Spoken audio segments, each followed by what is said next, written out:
എന്നെ ഏറ്റവും കൂടുതൽ സ്വാധീനിച്ച മറ്റൊരു ബുക്കാണ് Man's Search for Meaning. Viktor Franklin എഴുതിയൊരു ബുക്കാണ്. അപ്പോൾ അദ്ദേഹം ഒരു സൈക്കോളജിസ്റ്റ് ആയിരുന്നു.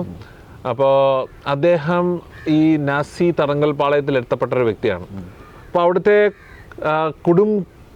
ക്രൂരതകൾ നമുക്കെല്ലാവരും വായിച്ചിട്ടുള്ളതാണല്ലോ.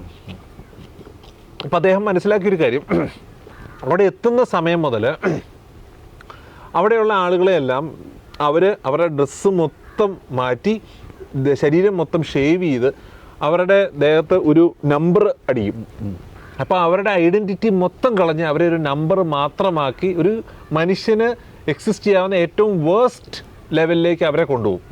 അങ്ങനെയുള്ളൊരവസ്ഥയിൽ ജീവിക്കുമ്പോൾ അദ്ദേഹം ചുറ്റും നോക്കുമ്പോൾ എല്ലാ ദിവസവും നൂറുകണക്കിന് ആൾക്കാരാണ് മനസ്സ് മടുത്ത്, ജീവിതം മടുത്ത് അവിടുത്തെ ഇലക്ട്രിക് ഫെൻസസിൽ പോയി പിടിച്ച് ആത്മഹത്യ ചെയ്യുന്നത്.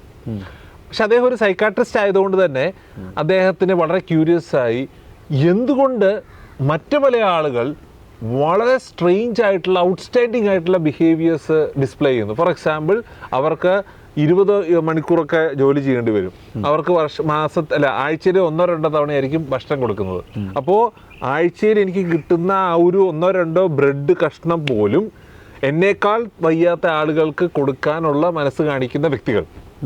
അതുപോലെ ഇത്രയും മോശമായ സാഹചര്യത്തിൽ കൂടി അതിനെ സർവൈവ് ചെയ്യാനുള്ള മനഃശക്തി ഉള്ള ആളുകൾ ആരാണ്? അവരെ അതിലേക്ക് ഇത്രയും കഷ്ടപ്പാടുകളെയൊക്കെ നേരിടാനുള്ള ആ ഒരു ശക്തി, ആ മനസ്സ് അവർക്ക് എങ്ങനെ കിട്ടി എന്നുള്ളത് അദ്ദേഹം പഠിച്ചു.